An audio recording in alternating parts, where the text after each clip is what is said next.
matin, mesdames et messieurs, sans ces merveilles de la nature, que serait le matin sans lever de soleil, sans chute d'eau, sans océan, sans mer, sans lagune? Que serait un matin, bref, sans bonheur? Que serait un matin sans une voisine magnifique comme Alix à mes côtés? Mesdames et messieurs, bonjour et bienvenue. C'est Matin Bonheur, c'est le premier jour de la semaine. Que serait la RTI sans sa tour? Et la tour du matin s'appelle Alix Kokola. Comment ça va? Que d'honneur, ça va, je vais très très bien. Que serait aussi une journée pleine de bonne humeur et de perspectives positives, sans bien sûr ce monsieur juste à côté de nous. En tout cas, c'est un duo qui est très heureux de vous retrouver en ce lundi. Nous aurons donc à passer les 95 minutes de condensé d'informations diverses pour vous accompagner en ce premier jour de la semaine. Aujourd'hui donc c'est emploi, c'est lundi, ça va de pair. On parlera avec notre consultant en la matière. Il est prolixe et en tout cas, il en a de la ressource sur le sujet qui est Marco. Le sujet n'est autre que les différentes sanctions disciplinaires en entreprise. Qu'est-ce qu'on risque par rapport à nos attitudes lorsque cela est avéré au niveau de l'entreprise? C'est M. Sila Al-Hussein qui était avec nous donc, il y a quelques jours seulement qui va nous en parler. Et je précise que vous avez le pouvoir de nous envoyer toutes vos questions via le hashtag Matin Bonheur. Et puis on aura, au-delà de la thématique emploi, beaucoup de choses, belles choses qui vont rythmer ce premier rendez-vous de la semaine. Exactement, on pourrait lui attribuer la qualité de chef de classe du lundi. C'est M. Paul Arnaud Écou, il est toujours là avec nous. Ce lundi également, il sera là pour nous parler des poids, les gabarits et changements de véhicules. Infosécurité, vous l'aurez compris. Oui, les poids de véhicules, petits, moyens, voilà. Petits, moyens. Et puis également, mesdames et messieurs, que serait un lundi sans motivation? Oui, parce qu'il en faut, il en faut.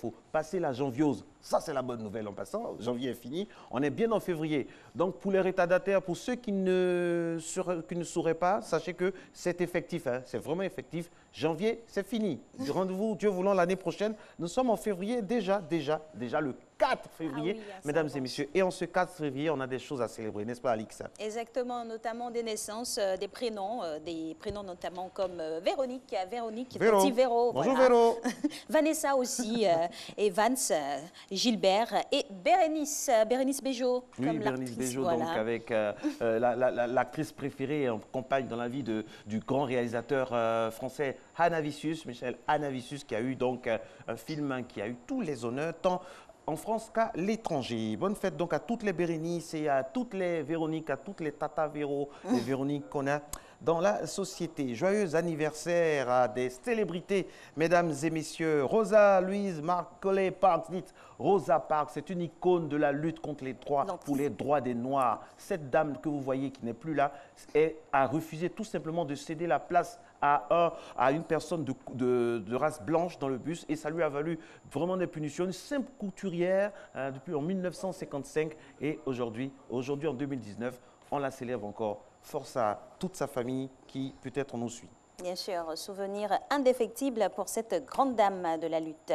4 février 1979, Maréva Galanter, chanteuse et comédienne française, elle est élue Miss France 1999. Voilà, elle fait partie en tout cas de cette belle liste de beauté française.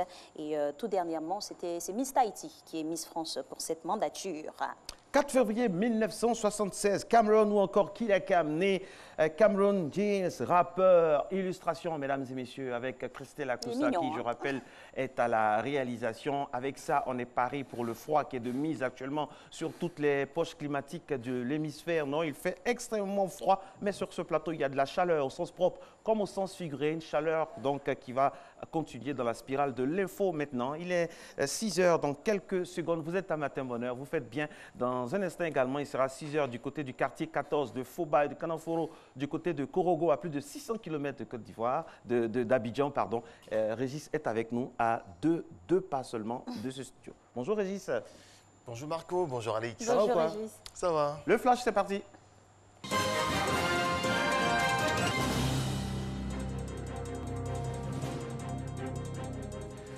Madame, monsieur, bonjour. Bienvenue dans ce premier rendez-vous de l'actualité. Une délégation burkinabé chez le Premier ministre ivoirien Amadou Gon Coulibaly pour traduire toute la gratitude du peuple burkinabé aux autorités ivoiriennes suite à la prise en charge des victimes burkinabé de l'accident qui a fait 15 morts sur l'axe Ouangolo-Burkina Faso le 26 janvier dernier. Ami Sissoko. Une délégation officielle burkinabé reçue en audience par le Premier ministre Amadou Gon Coulibaly ce dimanche matin à sa résidence à Korogo. Elle est conduite par Paul Robert Tindri-Beogo, ministre burkinabé de l'intégration africaine et des Burkinabés de l'extérieur. À ses côtés, le ministre des Transports, de la mobilité urbaine et de la sécurité routière, Vincent Galbigo, ainsi que la directrice générale du Fonds de la solidarité nationale. Cette délégation est venue remercier les autorités ivoiriennes pour leur élan de solidarité et de compassion suite à l'accident de la circulation qui a coûté la vie à 15 ressortissants burkinabés et occasionné de nombreux blessés. Un drame survenu le 26 janvier dernier à Kawara, une localité à mi-chemin entre Ouangolodougou et la frontière du Burkina Faso, suite à une collision entre un minicar en partance pour le Burkina Faso et un camion de bétail en provenance de ce pays. Après les civilités, le chef du gouvernement et ses hôtes se sont rendus au cimetière municipal de Korogo pour se recueillir sur les tombes des disparus. Le président du Burkina Faso, son Excellence Rochmark Christian Kaboré, a souhaité que nous puissions faire ce déplacement. D'abord pour constater ce qui s'est passé, ensuite pour encourager et soutenir la communauté burkinabé et surtout pour remercier et traduire toute la gratitude du peuple burkinabé aux autorités ivoiriennes, en premier lieu au président Alassane Ouattara. Étant présent chez lui ici et ayant appris notre présence, le Premier ministre n'a pas hésité à nous accompagner. Je pense que cela est un geste très fort qui nous réconforte et qui montre à quel point ces deux peuples-là, burkinabés et ivoiriens, sont unis. Sur les 15 victimes, 10 sont inhumées à Korogo et 5 à Féké. Un objectif de 2513,4 milliards de francs CFA a été fixé à la Direction générale des impôts, DGI, pour l'année 2019. L'annonce a été faite le vendredi 1er février dernier à Yamoussoukro par le directeur général de cette administration fiscale, Abou Sie Ouattara. C'était à l'occasion du traditionnel séminaire bilan de la DGI. Le reportage de Cheikh Koné. Décrypter et passer au peigne fin l'exercice fiscal 2018 pour mieux aborder celui de 2019, surtout qu'il est attendu 2513,4 milliards de la Direction générale des impôts. C'est tout le sens du séminaire bilan initié par Sie Ouattara, directeur général des impôts. Un bilan 2018 qui relève un gap de 23 milliards sur l'objectif fixé. Le bilan de l'exercice 2018, je dirais qu'il est mitigé. Mitigé en ce sens que l'objectif de mobilisation de recettes qui nous avait été assigné par le gouvernement s'établit à 2170 milliards. Au final, nous avons réalisé 2146 milliards, qui affiche donc un taux de réalisation de 99%. C'est pour cela que je disais que le résultat est mitigé, parce que l'objectif c'était de remplir le verre à 100%. Si le verre n'a pu être rempli à 100%, la Direction générale des impôts réalise tout de même une belle performance en franchissant pour la première fois le seuil mythique de 2000 milliards de recettes. Face à ses plus proches collaborateurs et l'ensemble des premiers responsables de ces services disséminés à travers la Côte d'Ivoire, Sie Ouattara a réaffirmé l'engagement de son administration de se donner les moyens pour atteindre les objectifs de recettes de l'exercice fiscal 2019. L'objectif 2019, c'est 2513 milliards. Et notre ambition, c'est de réaliser ces 2513 milliards. Pour atteindre cet objectif, il s'agit entre autres de mettre un accent particulier sur la politique de décentralisation, l'assainissement du fichier des contribuables, l'optimisation du contrôle fiscal et l'intensification de la lutte contre la fraude fiscale.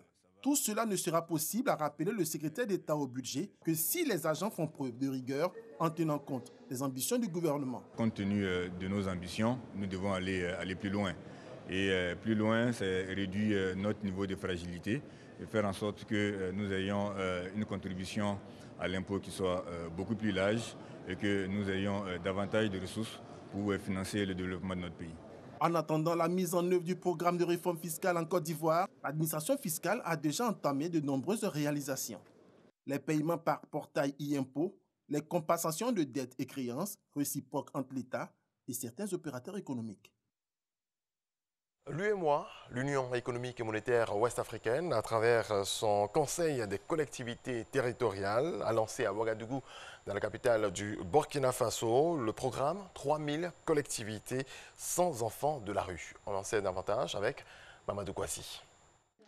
Les Nations Unies estiment à 150 millions le nombre d'enfants définis comme enfants de la rue. Plus d'un tiers de ces enfants sont en Afrique, précisément dans nos villes. Et les collectivités territoriales de l'espace UEMOA montent au créneau pour l'éradication de ce fléau. Un fléau que les élus locaux jugent honteux pour le continent.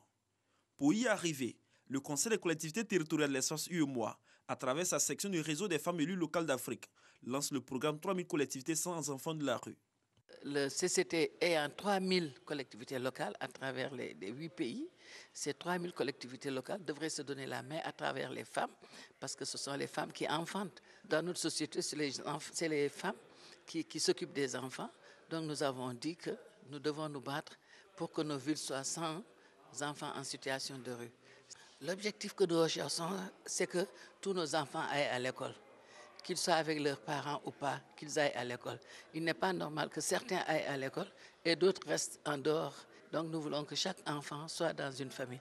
Maintenant, ceux qui ne sont pas avec leurs parents, il faut qu'on oblige les parents à les garder ou que chaque famille parraine un enfant afin qu'il n'y ait plus d'enfants dans la rue. Les femmes ne seront pas les seules dans ce combat. Elles auront le soutien des autres élus locaux de l'espace UEMOA, affirme le ministre Albert François Amicha et le commissaire UEMOA Paul Kofi Kofi. Il s'agit pour nous de permettre à tous les enfants d'avoir une chance d'aller à l'école, à tous les enfants de pouvoir préparer leur avenir. Aujourd'hui, nous commençons par le Burkina. La première dame du Faso a accepté de parrainer cette opération et dans les mois qui arrivent, les premières dames des 7 autres États de l'Union seront sollicitées afin que les collectivités d'abord dirigées par les femmes, mais également les collectivités dirigées par les hommes puissent s'inscrire, puissent adhérer à ce programme. La demande sociale continue d'évoluer alors que les infrastructures ne suivent pas ce rythme. Donc, j'en appelle à la responsabilité et à la coopération des partenaires techniques et financiers de continuer à soutenir nos programmes. Cette initiative du CCT bénéficie également de l'assistance des partenaires au développement, dont le Fonds mondial pour le développement des villes, FMDV, engagé pour l'insertion des enfants de la rue. Nous les accompagnerons, bien entendu, dans le développement de leur activité à plus long terme. Grâce à ces actions, nous espérons apporter un soutien concret aux enfants, à leurs familles, mais également au développement durable des villes dans l'espace communautaire de l'UEMOA. Outre les partenaires au développement, la première dame du Faso, Sita Kaboré, représentée par l'épouse du président de l'Assemblée nationale, promet d'être le porte-voix des élus locaux afin de sortir les enfants des rues de nos collectivités territoriales. La relance du tourisme au parc national de la Comoé dans le Bounkani était au cœur d'un atelier initié par l'OIPR, Office ivoirien des parcs et réserves. Il s'agit de maintenir l'intégrité écologique du parc et garantir les intérêts des populations riveraines. C'est la fin de ce premier point de l'actualité dans Matin Bonheur. Merci à toutes et à tous de votre attention. On se retrouve tout à l'heure à 6h30. Merci à vous. Merci Régis. Et dans quelques minutes, alors nous on va poursuivre sur ces informations. Ce 4 février 2019, mais un 4 février bien avant 2019, il s'en est passé d'autres événements. Encore des anniversaires à souhaiter.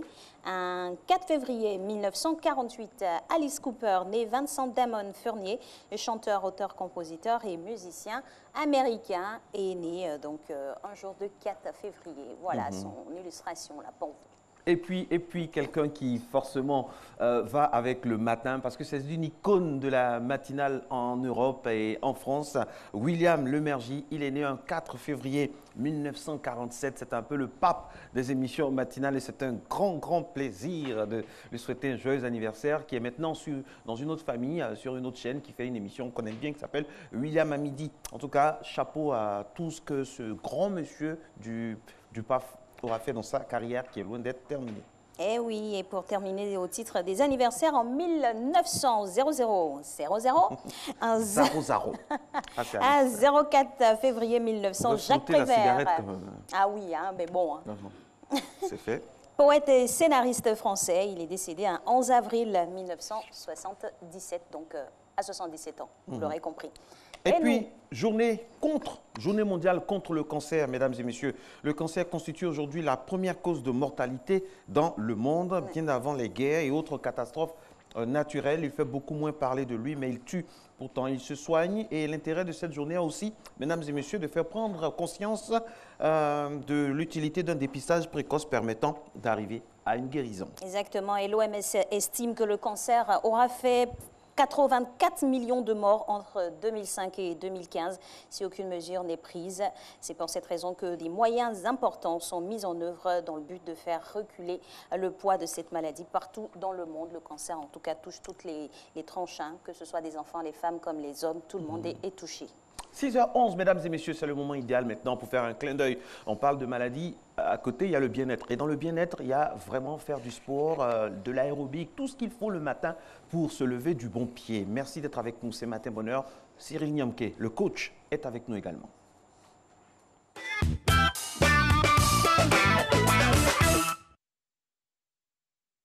Bonjour, j'espère que vous allez bien. J'espère que vous êtes bien réveillés ce matin. Alors aujourd'hui, cette séance, c'est une séance mixte. Mais c'est une séance qui va plus pencher vers les femmes parce qu'on va travailler les abdos et les fessiers. Les hommes aussi ont besoin de renforcer les fessiers, croyez-moi. Allez, on va travailler ces muscles-là avec 3 exercices par muscle. Donc on va les alterner. Donc on va faire abdos, fessiers, abdos, fessiers, abdos, fessiers. Ça va faire nos 6 exercices. On va commencer au sol. On va se coucher sur le dos. Le premier exercice pour les abdos, on va tendre les jambes vers le haut. Arrondir le haut du corps, descendre légèrement les jambes, donc garder le bas du dos plaqué au sol, descendre le haut du corps, descendre les jambes un tout petit peu jusqu'à sentir la tension dans le ventre et maintenir la position. Pour 30 secondes, allez, 1, 2, 3, 4, 5, 6, 7, 8, essayez de garder les jambes bien tendues, 10, 11, 12, 13, 14, 15, et si vous sentez que le dos campe, vous pouvez ramener les jambes, 17, 18, 19, 20, encore 10 secondes, 1, 2, 3, 4, 5, 6, 7, 8, 9, ok. Exercice pour les fessiers. On va poser les mains au sol, monter le bassin au maximum et fléchir à une jambe et alterner. On va aller pour 20 répétitions. Allez, deuxième exercice, go.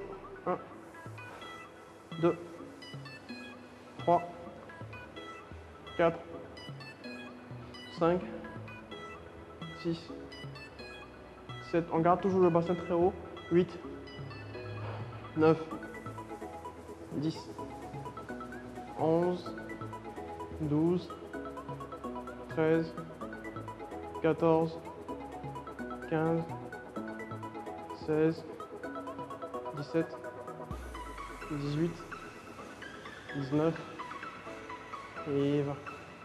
Parfait. Troisième exercice, les abdos. Jambes tendues vers le haut une nouvelle fois. Dos, bas du dos plaqué au sol, les bras en arrière. Celui-là, c'est mon favori. On va essayer de toucher la pointe du pied et redescendre. Allez, 1.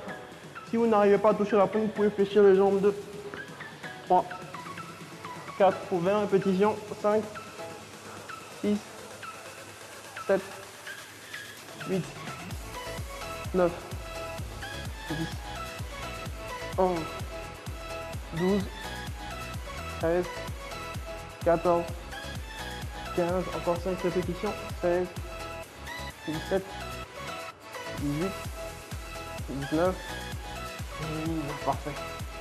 Encore les fessiers. On va se coucher sur le côté, poser le coude au sol, fléchir une jambe, monter le bassin. Je rappelle que c'est le 4e exercice. Lever une jambe et bloquer. On maintient la position. Allez, 1, 2, 3, 4, 5, 6, 7, 8, 9, 10, 11, 12, 13, on va à 20, 14, 15, 16, 17, 18, 19 et 20. On change de côté. Je le mets toujours face à vous. Allez, 20 secondes de l'autre côté. Allez, go. On tend la jambe et on maintient. 1, 2, 3, 4, 5, 6, 7, 8, 9, 10, avec courage, 11, 12, 13, 14, 15, 16, 17, 18, 19 et 20, parfait. 5e exercice des abdos. On va se coucher sur le dos. Tendre les jambes vers le haut. Mon bras gauche au niveau de ma jambe droite, de mon tibia droit. Je descends l'autre jambe que je n'utilise pas, le bras que je n'utilise pas, le bras gauche est derrière et j'alterne. Donc je vais attraper à chaque fois ma jambe et alterner. 1, 2, 3, 4, 20 répétitions, 5, 6, 7, 8, 9, 10, 11, 12, 13, 14, 15, 16, 17, 18, 19 et 20. Parfait. Dernier exercice pour les fessiers. Un exercice très simple. On va se lever. Je me mets juste devant vous pour que vous me voyez mieux. Je suis debout. Je vais faire comme si je veux ramasser quelque chose au sol. Mais je vais tenir sur une seule jambe. Donc, je vais fléchir légèrement ma jambe d'appui, serrer les fesses et me redresser. Vous étirez toute la partie arrière et vous travaillez le fessier. Allez, 1, on serre les fesses, on se redresse. 2, pensez juste à quelque chose que vous voulez ramasser au sol. 3, 20 répétitions. 4, 5, 6, 7, 8. Cet exercice demande de la concentration. 9, parce que vous devez rester en équilibre sur une seule jambe. 10, on garde le haut du corps bien droit, on le dos droit. 12, bassin bien en arrière à chaque descente. 13, 14, 15, à 20, 16, 17, 18, 19, la dernière répétition et 20, parfait. Séance terminée. Je pense que vous avez bien senti vos abdos et vos fessiers. Séance à répéter, des exercices à refaire chez vous. Tant que vous avez le temps, tant que vous vous sentez prêt à repartir, même si vous ne vous sentez pas prêt pour votre propre bien, il faut les refaire. C'est très important. Je passe un coucou à Marco et à Alix et je passe l'antenne. Passez une très très belle journée et prenez soin de vous. Au revoir. Un message bien perçu. Après cet exercice-là, si on n'a pas le postérieur rebondi et au moins 2 carrés de chocolat, ça va être compliqué. En tout cas. Et ça fait du bien, ça fatigue le ventre. Mais quand il y a la douleur, comme dit le coach, il faut continuer parce que c'est qu'on est sur la bonne voie. On est sur la bonne voie également de cette émission. Il est 6h18. Elle a appelé le chef de classe tout simplement parce qu'il est toujours présent. Il est toujours là le lundi. Il ouvre la série de tous ces invités magnifiques qu'on a la chance d'avoir. Les règles de limitation de poids, de gabarit, de chargement des véhicules. C'est juste après ça. Jingle.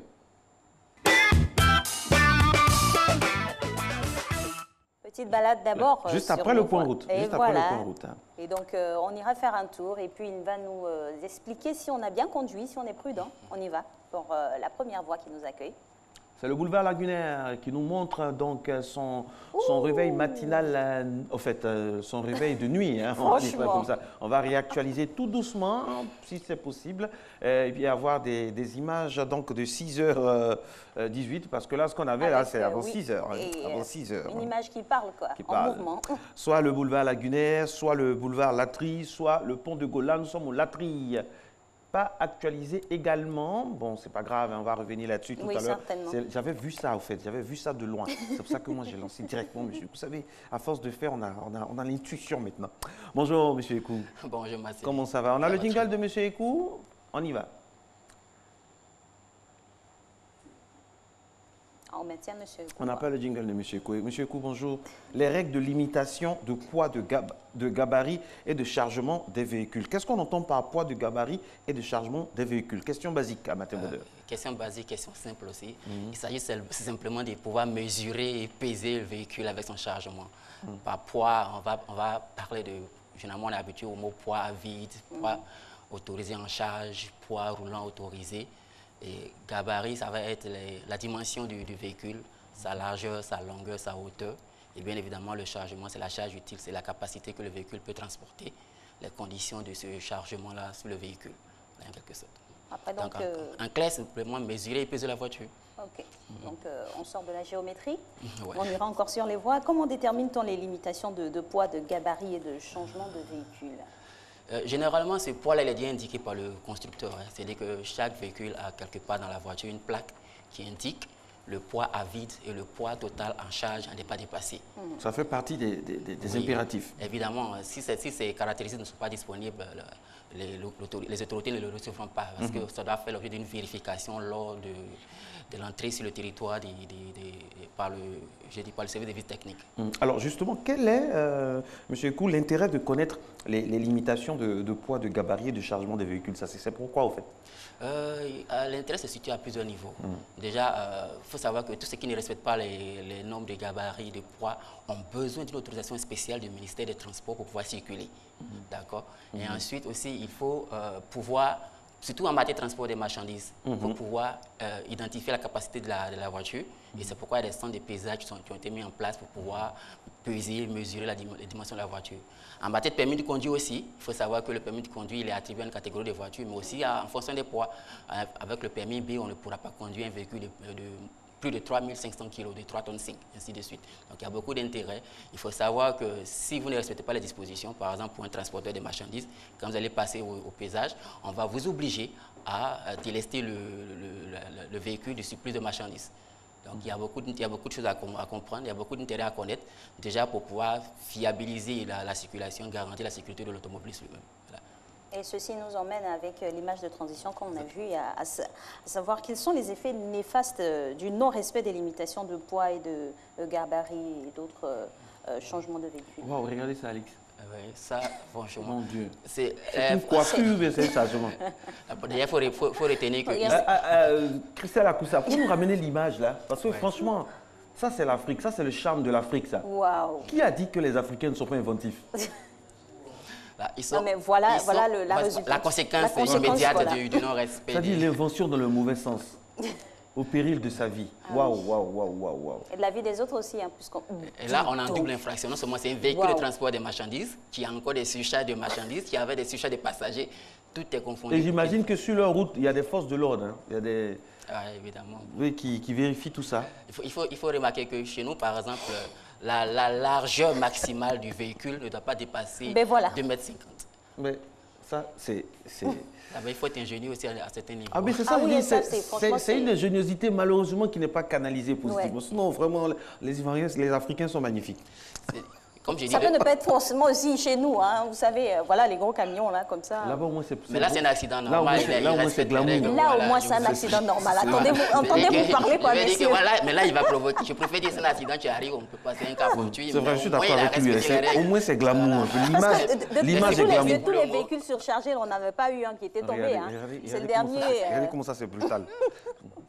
Avec des gros bois, ça c'est dangereux. Mieux vaut en rire, sinon, mesdames et messieurs, c'est quelque chose. C'est très, très dangereux. C'est dangereux pour la sécurité des usagers, pour l'état de la route. On se plaint souvent des nids de poules. Ce n'est pas forcément lié à l'architecture ou à l'ingénierie routière, mais ces surcharges-là sont les premières causes de dégradation des voies routières. Justement, et vraiment d'accidents aussi. Quelles sont les sanctions en cas de non-respect des limitations de poids, de gabarit et de chargement des véhicules?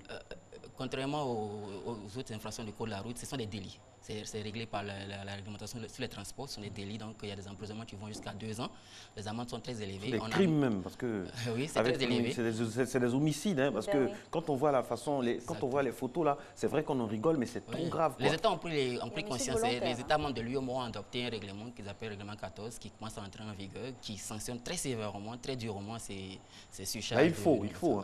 Ces surcharges là. On sait que nous ici, hein, chez nous en Côte d'Ivoire, dans les entrées, on a des postes de pesage. Alors, dans un cas d'infraction avérée, qu'est-ce qui se passe? On décharge la marchandise? Ça, c'est la conséquence. C'est-à-dire que c'est l'une des sanctions. Mais en plus de décharger la marchandise, d'abord, on va immobiliser la voiture. On va décharger la marchandise, mais il y a des amendes. Les amendes vont jusqu'à, je crois que pour certains cas, vont jusqu'à 5 millions. Immobiliser la voiture jusqu'à pendant combien de temps? Parce qu'une chose est d'immobiliser la voiture et une chose est après de laisser partir la voiture en douce. Avec la c'est que si l'automobiliste arrive à décharger le véhicule et à se mettre aux normes, il continue, il paye son amende et puis il continue. Des fois, c'est le surplus de marchandises, mais il faut distinguer entre le chargement et les gabarits, les poids ne sont pas respectés. Quand vous modifiez le véhicule et que ça dépasse les dimensions, tant que cette modification n'a pas été réparée, c'est immobilisé. Je prends par exemple, on voit les gros camions, mais c'est dépassement des gabarits aussi. Ça s'observe avec les véhicules de tourisme. Vous prenez un SUV classique, vous déposez un pare-bûche devant, vous êtes pratiquement sur le point d'enfreindre les règles de limitation. Quand vous allez arriver en visite technique, on ne va pas vous autoriser. Monsieur Egou, j'ai une question, Alix, on lui pose une question. Quand quelqu'un qui est chargé de la sécurité routière, en force de l'ordre ou autre, laisse passer des voitures comme ça, quelle sanction la personne, l'agent même de force de l'ordre même en cours aussi? Vous ne vous êtes pas renseigné là-dessus? Ce sont les sanctions disciplinaires. C'est-à-dire qu'il fait mal son travail, on constate qu'il fait mal son travail. Sanction disciplinaire. Il en prend pour son grade. Sanction disciplinaire. Ce sera le cas même de notre thématique, le thème de notre... Nous sommes en phase. Parce que franchement, ça fait peur. Hein, ça fait très peur, c'est très dangereux. Ne faites pas ça chez vous, mesdames et messieurs. Voici des images à ne pas reproduire. Regardez, c'est très, très dangereux ça. Et ils transportent et les marchandises et les personnes. Et donc, ils violent 2 infractions à la fois. Et le pire, Alix, c'est qu'ils connaissent la hauteur de nos ponts. C'est 4 mètres, 4 mètres 50. Mais ils savent que ça va dépasser, mais ils vont quand même. C'est ce que je ne comprends pas. Exactement. Parce que la hauteur maximale chez nous autorisée, c'est 4 mètres. Oui. 4 mètres. Donc, quand vous êtes au-delà, vous ne pouvez pas passer. On a plusieurs fois vu des véhicules bloqués sur le pont, ainsi de suite. Mais ils savent que ça va se bloquer, mais ils vont quand même. Peut-être aussi, il faut attirer l'attention des transporteurs, des propriétaires des marchandises, parce que vous courez aussi le risque. Hein. Non, moi, j'en veux à ceux qui les laissent jusqu'à ce qu'ils arrivent à ce niveau-là. Parce que vous pouvez les arrêter au premier poste de contrôle, on arrête quoi? C'est qu'il y a quelque chose qui fonctionne pas. Je suis d'accord, mais bon, peut-être qu'il aura l'occasion. Ils savent utiliser les voies, ces gens-là. Ils savent observer. Peut-être qu'il a peut-être étudié, il s'est rendu compte qu'il n'y a pas de contrôle récurrent sur cette voie-là. Moi, je peux aussi attirer l'attention plutôt des transporteurs parce que c'est eux qui autorisent ces chargements-là. Vous pensez faire bénéfice, vous pensez faire une bonne affaire, mais vous courez aussi des grands risques. Donc, vous voyez le risque d'accident, vous perdez toute votre cargaison. Vous voyez les risques. Bon, il y a des transporteurs aussi qui disent qu'ils connaissent tout le monde, ils ont des relations dans ce pays, que c'est eux qui sont en truc en force, donc ils peuvent faire ce qu'ils veulent.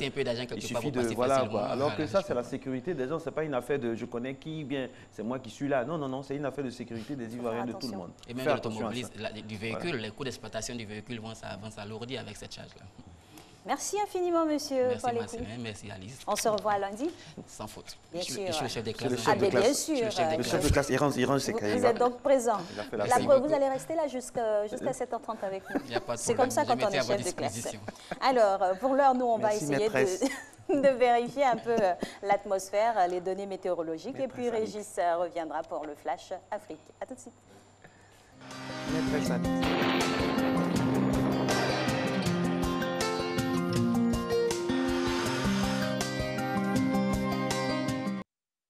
Bonjour à tous, que nous réserve le temps ce lundi. La matinée sera relativement froide dans la partie nord du pays. Les vents secs auront tendance à revenir border les frontières nord de la Côte d'Ivoire. En descendant vers les régions au sud, le ciel se chargera de plus en plus de nuages. Cependant, tôt le matin, des régions forestières seront sous d'épaisses couches de brouillard. Avec l'insolation, des nuages pourront laisser des gouttes dans le sud forestier et sur le littoral.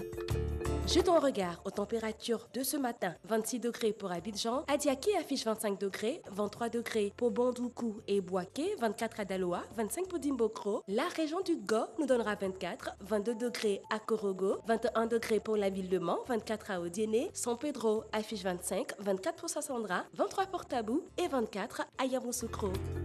Aujourd'hui après-midi, le temps sera mitigé dans toute la bande centrale avec des possibilités de pluie suite à la forte instabilité dans laquelle baigne cette région. Des orages localisés dans le centre pourront même toucher certaines régions plus au nord. Le sud verra d'importants développements de nuages en cours d'après-midi et certains nuages se densifieront et donneront des pluies dans ces régions sud. Les températures de ce dimanche après-midi, 32 degrés pour Abidjan et Adiaké, 35 à Bondoukou et à Boaké. La ville de Daloa affichera 34, la maximale de 36 relevée à Dimbokro, 34 pour le Go. La région du Poro nous donnera 35 degrés, 33 à Mans, 35 degrés pour Odiéné, 31 degrés à San Pedro, 30 pour Sassandra et Tabou et 33 degrés à Yamoussoukro. Et voilà, le résumé du temps est fait. Très bon lundi à tous et à chacun.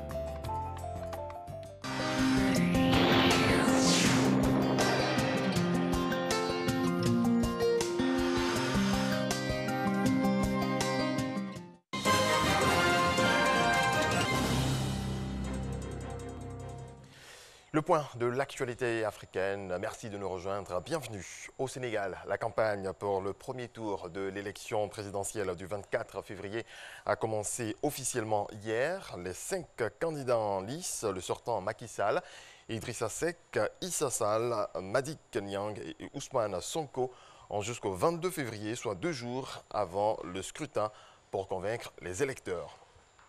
Au Burkina Faso, un conseil des ministres du G5 Sahel s'est tenu à Ouagadougou hier. Les ministres du G5 Sahel réfléchissent sur les stratégies pour la mobilisation effective des fonds annoncés pour la force conjointe et le programme d'investissement prioritaire dans les domaines de l'agriculture, l'élevage et l'hydraulique.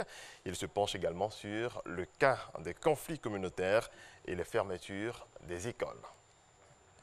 Washington a annoncé vendredi des restrictions à partir d'aujourd'hui de visa pour le Ghana, lui reprochant de ne pas coopérer pour permettre le retour de ses ressortissants expulsés des États-Unis. Les États-Unis cesseront donc de délivrer tous les visas de non-immigrants aux employés domestiques de diplomates ghanéens en poste sur leur territoire, tandis que la période de validité des visas touristes et business sera limitée à 1 mois, avec entrée unique pour tous les salariés du gouvernement et du Parlement ghanéen. Le ministre égyptien des Antiquités, Khaled El Enani, a annoncé samedi la découverte de 40 momies vieilles de plus de 2000 ans dans des catacombes près de la ville d'Al-Minya, dans le centre du pays. Des hommes, des femmes, des enfants, mais aussi des chiens ont été découverts sur le site archéologique de Touna El Rewel. Du football, Ligue africaine des champions, le tout-puissant Mazembe de Lubumbashi a battu le club africain 8-0 dans le groupe C. Le club de la République démocratique du Congo a battu le record de la victoire la plus large dans l'histoire de la phase de groupe de la C1. Et puis Cannes 2019, des moins de 20 ans pour terminer, le Sénégal a réussi son entrée dans la compétition en dominant le Mali 2-0 hier dans un derby d'Afrique de l'Ouest. Comptant pour le groupe B, les Lionceaux prennent les commandes de la poule en attendant le match Ghana-Burkina Faso reporté à aujourd'hui en raison de problèmes d'éclairage. Voilà, c'est la fin de ce point de l'actualité. Je vous retrouve tout à l'heure à 7 h pour le développement de l'information internationale. Merci beaucoup, Régis. Merci. Il est 6 h 33, mesdames et messieurs, partout en Côte d'Ivoire. Merci d'être avec nous et de choisir de vous réveiller sur RTI 1 en direct et en intégralité. C'est tous les jours comme ça, du lundi au vendredi, de 5 h 55 à 7 h 30. Réalisation Christelle Akoussa-Soro. Félicité, des dames magnifiques. Est-ce qu'on a un moment, puisqu'on peut faire un peu un point de la route? C'est bon maintenant, c'est actualisé? On se fait un petit point de la route ou bien, bon, on prépare ça. Mais avant, mesdames et messieurs, est-ce que vous avez l'habitude de vous poser les bonnes questions? Est-ce que chaque fois, devant le miroir de notre conscience, on se demande ce qu'il faut faire? Est-ce que j'ai bien fait? Est-ce que j'ai rendu service à la veuve, à l'orphelin? Est-ce que j'ai rendu service au chef d'entreprise? Est-ce que j'ai rendu service à ma fille, à mon fils, à mon époux? Est-ce que j'ai fait en sorte que mon épouse soit épanouie? Autant de questions qu'on se pose, mais ça peut être aussi d'autres questions. Mais il faut posez-nous, posez-vous, posons-nous les bonnes questions. Lundi motivation, on y va.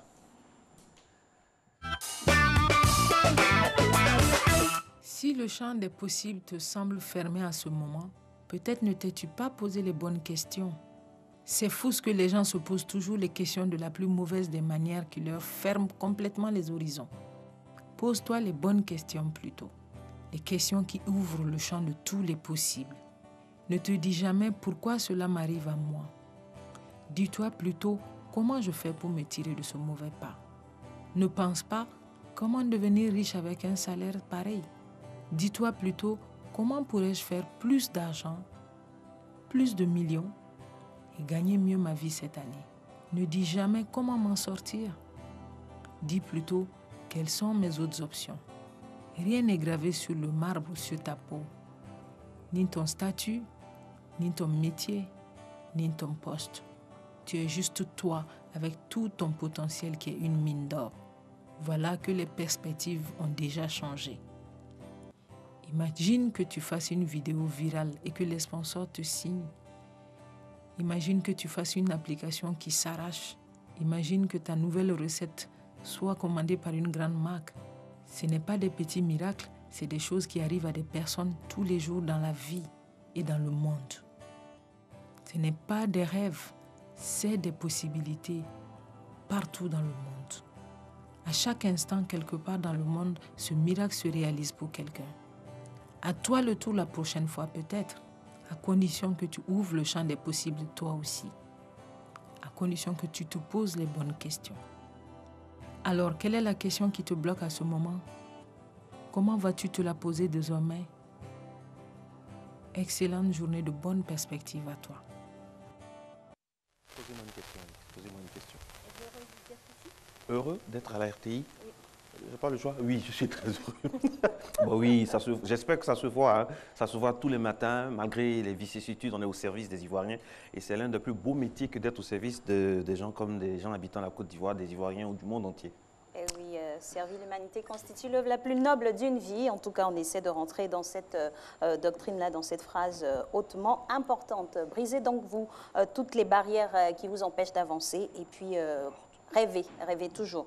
On part maintenant pour notre... Point route. Point route, exactement. Bon, c'est bien. On y va, premier tronçon. Ah, il fait jour sur Abidjan, Alix. Regardez comment c'est joli. Ah oui, c'est magnifique. On n'a pas d'affluence en tant que tel hein, en ce début de semaine. C'est la lundi 11. Ah, mais il faut se motiver. On vient de vous en donner en tout cas une bonne dose, donc il faut se motiver. Et puis, aller quand même prudemment pour ceux qui sont déjà sur les voies ou qui vont arpenter maintenant les routes d'Abidjan, tout doucement, modération. Deuxième tronçon, deuxième physionomie matinale de la route de l'asphalte sur dans notre capitale économique avec le Latri qui s'offre à nous. Merci pour la pub au passage hein, de cette voie qui est très fréquentée, l'une des voies les plus fréquentées de la commune de Cocody. Alors, on en a encore une autre voie. C'est le pont de Gaulle avec son petit balai de véhicules modéré. On va dire, c'est un soupçon en tout cas de circulation routière ce matin.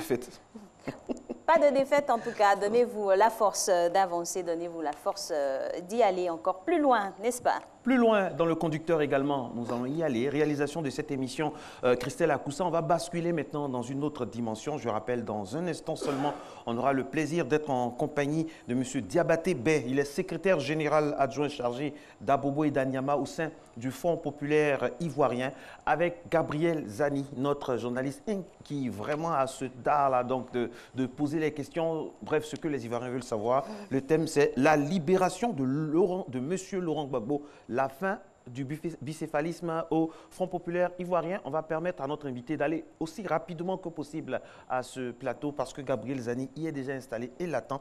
C'est dans le cadre d'Instant Vérité. Je rappelle que l'ancien président ivoirien a été libéré sous conditions en fin de semaine passée du côté de La Haye, avec bien sûr son proche collaborateur, M. Charles Blé-Goudi. Allez, c'est bon, maintenant on peut y aller, il est 6h38.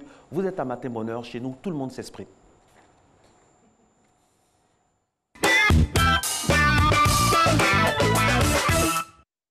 Bonjour à tous, merci de suivre Instant Vérité dans Matin Bonheur. Secrétaire général adjoint chargé d'Abobo et d'Anyama, Diabaté Bey fait partie des inconditionnels de Pascal Affi N'Guessan, l'actuel président du FPI, le Front populaire ivoirien. Selon lui, la libération de Laurent Gbagbo augure des lendemains meilleurs pour le FPI. Il parle même d'une possible réconciliation entre les deux factions du parti. Pourtant, Laurent Gbagbo, le fondateur du FPI, a pris la tête du parti après la mort d'Aboudraman Sangaré, alors premier vice-président d'une tendance du FPI. Le rapprochement des deux factions de frontistes est-il possible? Si oui, comment cela va-t-il se faire? Et sinon, pourquoi la libération de Laurent Gbagbo? Est-elle la fin du bicéphalisme ou la déchirure au sein du Front populaire ivoirien? Quelle place pour Pascal Affi N'Guessan, mesdames et messieurs? Nous en discutons avec Diabaté Bey, le secrétaire général adjoint chargé d'Abobo et d'Anyama au sein du FPI Tendance, Pascal Affi N'Guessan. Il est sur le plateau de Instant Vérité. Bonjour Diabaté Bey. Bonjour. Bienvenue. Alors, Diabaté Bey, vous avez été aux premières heures de la naissance du Front populaire ivoirien. Alors, sur la base de quoi dites-vous que la libération de Laurent Gbagbo peut rapprocher les deux tendances du FPI? D'abord, je tenais à vous remercier, à remercier la RTI et à encourager la RTI à faire passer aussi l'opposition sur les antennes. C'est pour cela que vous êtes là d'ailleurs. Merci beaucoup. Donc répondez à la question. Je voulais vous dire d'abord que quand vous dites que je suis un inconditionnel de Pascal Affi-N'Guessan, je souhaiterais que vous ajoutez que je suis un légaliste et je suis pour les tests, l'application des tests de mon parti. Alors, je voulais qu'on ajoute cela. Non seulement un inconditionnel de Pascal Affi-N'Guessan, parce que Pascal Affi-N'Guessan est avec les tests. Les tests sont avec Pascal Affi-N'Guessan. Et moi, je suis légaliste. Oui. Sur la base de quoi dites-vous que la libération de Laurent Gbagbo peut rapprocher les deux tendances du FPI? Vous voyez, c'est simple. Je suis musulman, mais je vais prendre un exemple chrétien. Les catholiques parlent de Jésus. Les protestants parlent de Jésus. Tous ces chrétiens disent que Jésus va arriver. Mais quand Jésus arrive, pourquoi tu dis que l'autre là est catholique? Puisque vous tous dites que Jésus va arriver. C'est le cas du Front populaire ivoirien. Nous tous là, nous réclamons de Laurent Gbagbo. Si Laurent Gbagbo est là, personne ne passera encore nous dire que Jésus-Christ est venu me faire des prophéties, puisque Laurent Gbagbo lui-même sera là. Et lui seul pourra nous mettre ensemble et nous allons reprendre notre lutte et nous allons reprendre le pouvoir. Donc si Laurent Gbagbo est là, il peut rapprocher les deux tendances du FPI. Et là, je le sais. Alors, dites-nous, question très pratique. Selon vous, qui dirige actuellement le Front populaire ivoirien? Le Front populaire ivoirien est dirigé par Pascal Affi-N'Guessan. Bon, alors, si donc le Front populaire ivoirien est dirigé par Pascal Affi-N'Guessan, mais Asso Adou, qui est le secrétaire général d'une tendance du FPI, ça vous le savez, il a fait une déclaration récemment et sur Gbagbo, et au nom de Gbagbo, voilà, alors, qui est le fondateur du parti, comment cela se fait-il que ce soit Asso Adou et pas Pascal Affi-N'Guessan? Vous voyez, c'est ce que je vous disais tantôt. Vous avez les catholiques, vous avez les protestants et tous se réclament de Jésus. N'est-ce pas? C'est le cas du Front populaire ivoirien. Nous avons dit, quand Gbagbo Laurent quittait, le président Laurent Gbagbo quittait la Côte d'Ivoire, qui était le président du Front populaire ivoirien? C'est Pascal Affi-N'Guessan. Depuis 2001, Pascal Affi-N'Guessan est le président du Front populaire ivoirien. Il faut un congrès légalement convoqué pour l'enlever. Mais si ce n'est pas le cas, Pascal Affi-N'Guessan est président du Front populaire. Là, il n'y a pas de débat. Mais l'autre tendance a demandé le congrès, ce que Pascal Affi-N'Guessan a refusé. Ça, vous le savez très bien. Non, Pascal Affi-N'Guessan n'a jamais refusé le congrès. Pascal Affi-N'Guessan a demandé un report de congrès et le refus, ça fait deux choses différentes. Mais le report de congrès n'était pas dans le délai légal quand même. Ça aussi. Mais si nous voulons parler de légalité, nous voulons parler de délai légal, souvenez-vous que dans nos tests, chaque 3 ans, on devrait faire un congrès. Mais depuis 2001, nous n'avons pas pu faire de congrès parce qu'il y avait la guerre. D'accord. Alors, si vous dites que la libération de Laurent Gbagbo peut rapprocher Pascal Affi-N'Guessan de même Laurent Gbagbo, alors, au regard des derniers développements de l'actualité politique au sein du FPI, en fin 2018, Laurent Gbagbo, depuis La Haye, voilà, il a mis fin à l'intérim au sein du FPI et il a pris la main sur le parti après la mort d'Aboutrandam Sangaré. Alors, visiblement, on se rend compte que l'ancien président ivoirien, Pascal Affi-N'Guessan, pour lui, ne compte plus. Pascal Affi-N'Guessan ne compte plus pour Laurent Gbagbo. Oh non, je ne dirais pas comme ça. Je ne dirais pas ça comme ça. Mais comment il est à La Haye? Comment il est à La Haye? Il prend la main sur le parti. Oui, madame. Nous allons revenir à ce point peut-être que vous allez poser. Madame, vous imaginez, moi qui suis assis en face de vous, je suis avec Laurent Gbagbo au bunker jusqu'à notre arrestation. Vous pensez que nous sommes dans une logique de le trahir? Nous avons adopté une posture qui arrange la Côte d'Ivoire, qui arrange Laurent Gbagbo. Et Laurent Gbagbo, là où il le sait très bien. Il sait que nous sommes dans la meilleure posture qui pouvait l'aider à revenir en Côte d'Ivoire le plus rapidement possible. Tout est une question de stratégie, de méthode de travail. Et c'est ce que Affi a fait. Et Laurent Gbagbo le sait très bien.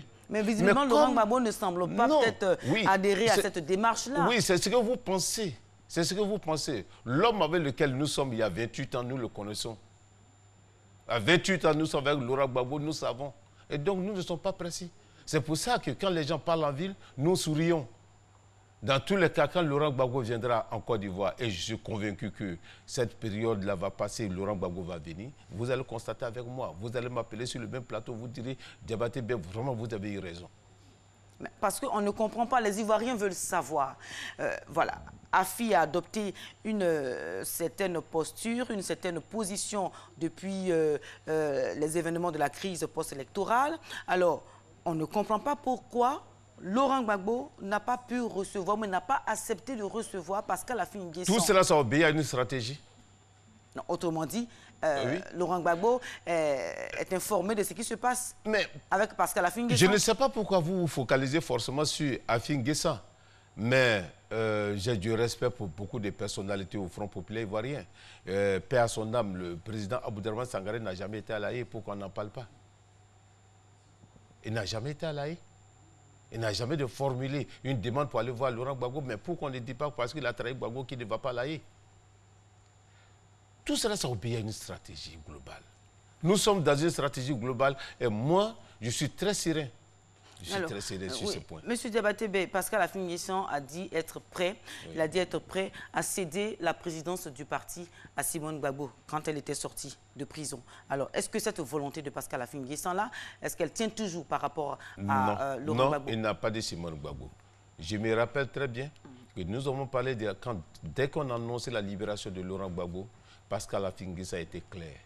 Dès que le président fondateur du Front populaire ivoirien sera libéré, nous allons nous mettre ensemble derrière lui pour reconquérir le pouvoir. Alors, donc, autrement dit, ce qu'il a dit, c'est qu'il est prêt à remettre le parti à Laurent Gbagbo. Dès que Laurent Gbagbo est libéré, c'est Laurent Gbagbo c'est lui qui est notre inspirateur. C'est Laurent Gbagbo qui a proposé Affi N'Guessan au congrès de 2001. Non, peut-on dire qu'actuellement, peut-on dire sur ce fait-là, actuellement, que Pascal Affi N'Guessan n'est plus président Il est le président. Puisque Laurent Gbagbo est sorti de prison. Non, Laurent Gbagbo est sorti de prison. Nous, on aurait souhaité qu'il y ait une libération totale de Laurent Gbagbo et qu'il soit libre de revenir en Côte d'Ivoire vraiment dans de meilleurs délais. Les conditions qui ont été fixées nous gênent, nous fatiguent un tout petit peu, mais nous préférons cela à La Haye. Mais je voulais vous dire, si Laurent Gbagbo avait été libéré totalement et qu'il venait en Côte d'Ivoire, cette question n'allait même pas se poser. Vous allez constater de vous-même que tout allait rentrer dans l'ordre. Mais ne vous inquiétez pas, dans les jours qui viennent, vous allez entendre autre chose. Bon, vraiment, ce matin, ce que vous dites, c'est vraiment différent de ce que nous constatons voilà, sur le terrain. Oui. Les Ivoiriens veulent savoir, avec la sortie de Laurent Gbagbo, que devient Pascal Affi N'Guessan finalement? Pascal Affi N'Guessan reste au cœur du Front populaire ivoirien et personne ne peut exclure Pascal Affi N'Guessan du FPI. Il faut que ça soit clair. Personne ne peut l'exclure. Et il y a des gens qui s'amusent à dire comme ça, ah, il est seul. Alors, Pascal Affi N'Guessan, il est seul. Il n'est pas seul. Il a avec lui beaucoup de cadres du parti. Il est au cœur du Front populaire ivoirien. Là où Gbagbo Laurent est, il sait que Pascal Affi N'Guessan n'est pas parvenu. Pascal Affi N'Guessan a construit ce parti parce que c'est un militant, l'un des rares militants du Front populaire ivoirien a gagné une élection dans le pays à Caen en 1990. Et ce n'est pas n'importe qui. En 1990, il a été maire de Bongouanou. Aujourd'hui, il est président du conseil régional de Moronou. Pascal Affi N'Guessan, Laurent Gbagbo a bien apprécié l'élection de Pascal Affi N'Guessan. Moi, je sais de quoi je vous parle. Alors, et donc, calmez-vous et vous allez bien voir ce qui va se passer. Monsieur Diabaté Bey, vous venez de dire que les cadres du FPI sont avec Pascal Affi N'Guessan. Oui. On va prendre un cas très concret. Oui. Alors, avec le retour en Côte d'Ivoire de la nouvelle vague des cadres du FPI exilés au Ghana depuis les événements de la crise post-électorale, alors, on ne les a pas vus au siège du FPI, mais plutôt du côté de ceux qui se réclament de Laurent Gbagbo. On ne comprend pas ce que vous dites ce matin. C'est vraiment quelque chose qui est diamétralement opposé à ce que nous constatons. Vous voyez, et nous sommes au FPI. Nous sommes au FPI. Nous faisons toujours la différence entre les militants qui sont venus en 2001, quand nous avons pris le pouvoir, et ceux qui ont milité au FPI depuis 1990. Vous voyez, ce qui se passe au sein du FPI actuellement, c'est quitte là, je vais m'asseoir. Ça n'a rien à voir avec autre chose. Non. Mais quand Laurent Gbagbo va venir, tu ne pourras plus. Laurent Gbagbo, s'il vient ou s'il ne viendra pas, ça, on le verra plus tard. Mais là, je vous pose une question très précise et très pratique. Il se trouve que l'ex-ministre de l'Intérieur, Émile Guiré-Hulou, Voilà. Et d'autres cadres du Fonds populaire ivoirien sont de retour en Côte d'Ivoire. Ils sont au total 54. Ces 54-là, on ne les a pas vus chez Afi Guesson. Mais on les voit à la résidence de Simone Gbagbo. Ils ont même fait une fête là-bas. Alors, la question que je vous pose, quand vous dites que les cadres sont avec Pascal Afi Guesson... J'ai dit des cadres, je n'ai pas dit tous les cadres quand même. Oui, mais au moins des cadres importants. Mais quand vous dites cela, moi, je veux savoir... Vous les avez cités. Non, vous les avez cités. Mais madame, vous oubliez aussi qu'un monsieur comme le ministre Yapo Atsé Benjamin était en exil, il est avec Afi. Un monsieur comme le ministre Dr Touré Amara était en exil, il est avec Afi. Un monsieur comme le ministre Komwe était en exil, il est avec Afi. Un monsieur comme Atebi Williams était en exil, il est avec Afi. Qu'est-ce que vous voulez me dire? Non, mais je veux vous expliquer réellement ce qui se passe parce qu'on ne comprend pas. Tous ceux qui les légalistes, ceux qui sont légalistes, moi je vous le dis, ceux qui sont légalistes ont décidé de suivre les tests du parti et ils sont avec AFI. Donc ceux qui ne sont pas avec AFI n'ont pas respecté les tests du parti, c'est tout. Alors, moi la question que les Ivoiriens se posent, ils se demandent, est-ce que vous avez le FPI, le vrai FPI, entre vos mains? Nous avons le vrai FPI dans nos mains. Est-ce que vous n'avez pas l'impression que c'est une coquille vide, finalement? Oh, pas du tout, madame, pas du tout. Que le FPI que vous avez là, c'est juste pour faire valoir quelque chose? Non, pas du tout. Pas du tout. Nous avons le logo du Front populaire ivoirien avec nous. Nous avons le FPI avec nous. Et c'est avec nous que toutes les chancelleries discutent. C'est avec nous que nous discutons avec tous les diplomates de ces pays pour que doucement, le FPI revienne sur la scène. Alors, même si vous discutez avec les institutions, même si vous avez peut-être la loi avec vous, mais reconnaissez au moins que l'autre tendance du FPI a le nombre, a la popularité. Mais jusqu'à preuve du contraire, nous n'avons pas encore parlé de nombre. Mais moi, je vous pose la question là vous maintenant. me parlez de nombre. Moi, je ne suis pas dans une question de nombre, je suis dans une question de vérité. Est-ce que ce que vous dites là, c'est bon pour la Côte d'Ivoire? Est-ce que ce que vous dites là, ça doit être un exemple pour la Côte d'Ivoire? Oui ou non?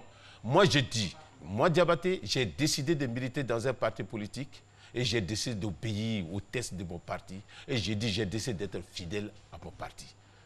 Est-ce que vous comprenez? Que me dises que ceux-là sont nombreux, ceux-là ne sont pas nombreux. Ce n'est pas ça. Moi, je ne suis pas venu là pour vous dire qu'on va compter le nombre de personnes. Je suis venu vous dire qu'il faut qu'on soit véridique dans ces pays.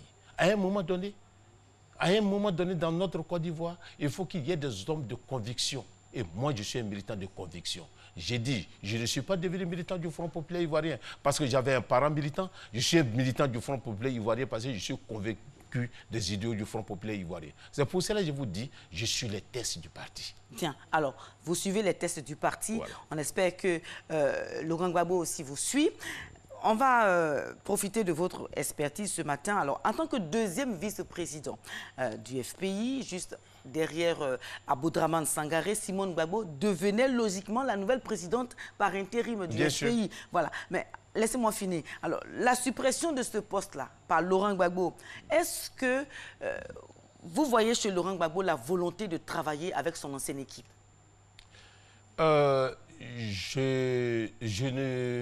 Je ne vais pas parler de ce que je ne sais pas. Si Laurent Gbagbo ne donne pas, je vais dire, la présidence. Oui, ça c'est une tendance. Moi, je ne rentre pas, dans ces débats. Voilà. La question qui vient, est-ce qu'il peut vouloir travailler avec Afim Guesson? Parce que Simone Gbagbo, quand même, elle a cofondé le parti avec Laurent Gbagbo. Mais ce que je vais vous donner, Simone, elle va travailler avec Afi. Laurent Gbagbo travaillera avec Afi. Et moi, je vous le dis. Simone va travailler avec Afi. Oui, c'est une information que vous nous donnez ce matin. Ça va venir. Depuis sa sortie, je crois que c'est vraiment très difficile entre les deux. Je sais que c'est difficile, mais ce n'est pas impossible.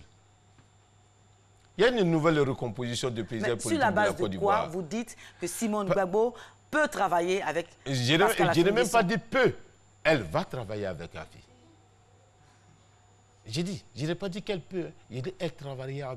Tout le FPI va se retrouver très bientôt. Nous allons travailler ensemble.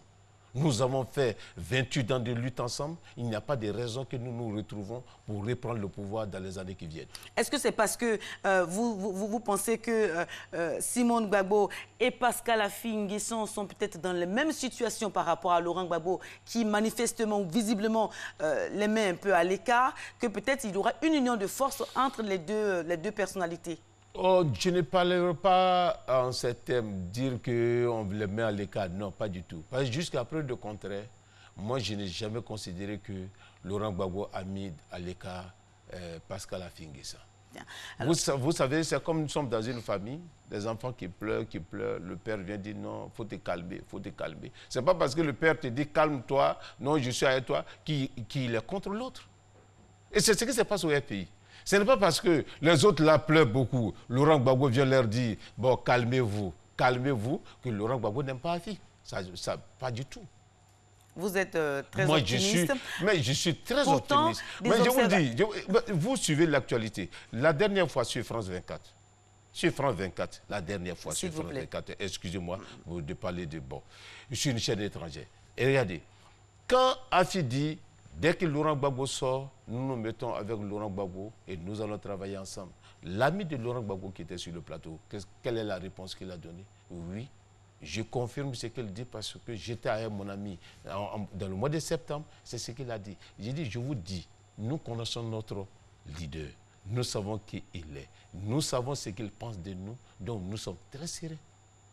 Nous sommes très sérieux. Vous êtes très sérieux, mais des observateurs de la politique ivoirienne pensent qu'il y a effectivement une crise de leadership à la tête du FPI. Oui, c'est partout. C'est partout. Dans tous les partis politiques, il y a des crises de leadership à des moments donnés. Vous savez qu'une organisation politique, c'est comme un corps humain. À des moments donnés, vous pouvez avoir un palu. Vous cherchez des médicaments, le palu peut durer 2 mois, ça peut durer 1 semaine, ça peut durer 3-4 jours. Mais c'est comme le corps humain. Aujourd'hui, le FPI a une petite crise. Et cette crise-là va passer. Alors, cette crise-là va passer, justement. Le FPI et le PDCI se rapprochent de plus en plus. Oui, on va en parler rapidement. Alors, pensez-vous que ce rapprochement-là peut aider à la réconciliation des deux tendances du FPI? Oui, je pense que non seulement ça peut nous permettre... ça peut rapprocher les deux tendances, parce que nous pensons les mêmes choses, mais non seulement cela, ça peut nous permettre d'arriver au pouvoir. Alors, votre objectif, c'est d'arriver au pouvoir. Mais le PDCI aussi veut arriver au pouvoir. Oui, bien sûr. Mais qu'est-ce que vous allez faire dans ce cas-là? Mais on fait une coalition. Il y a eu une coalition. Ici, en Côte d'Ivoire, on a déjà vu le Front républicain. Même si le Front républicain, FPI, RDR, on n'est pas arrivé au pouvoir. Et il y a eu une coalition RHDP qui sont arrivés au pouvoir. Il peut y avoir une coalition FPI, PDCI qui va arriver au pouvoir en 2020. Et cette coalition prendra le pouvoir en 2020. Mais vous savez que l'aile dure du FPI ne veut pas peut-être d'une coalition avec le PDCI. Ils vont se ramollir parce qu'ils n'ont pas le choix. Est-ce que vous pensez que tout ça, ça peut vraiment améliorer l'atmosphère politique au sein du FPI? Vous voyez, madame, notre souci majeur aujourd'hui au Front populaire ivoirien, nous qui sommes avec Affi, c'est l'intérêt de la Côte d'Ivoire, l'intérêt des Ivoiriens. Comment nous devons marcher pour ne plus jamais que la Côte d'Ivoire retombe dans la violence? Comment nous devons marcher pour que la Côte d'Ivoire sorte du cercle vicieux, du tribalisme, de la violence, de la haine? D'accord, ok. C'est notre objectif. Et nous marchons doucement, doucement vers une coalition forte avec le PDCI. Et nous allons reprendre le pouvoir bientôt. On espère. Inch'Allah. On espère. Alors, merci Diabaté Bey d'être venu à Instant Vérité. Vous êtes secrétaire général du FPI, chargé des communes d'Abobo et d'Anyama. Merci pour ces éclairages sur le FPI. Mesdames et messieurs, c'est donc la fin de Instant Vérité. Restez avec nous dans Matin Bonheur. La suite, c'est avec Alix et Marco.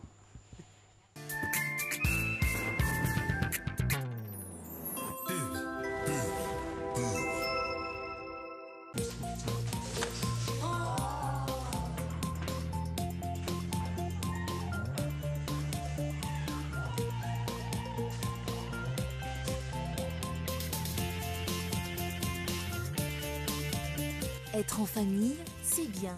Mais avec les pâtes maman, c'est encore mieux. Parce que chaque repas est un moment plein de bonne humeur.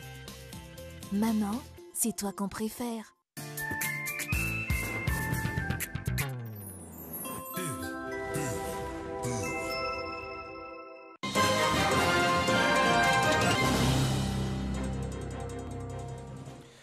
Dernier point de l'actualité, celui-ci consacré à l'international.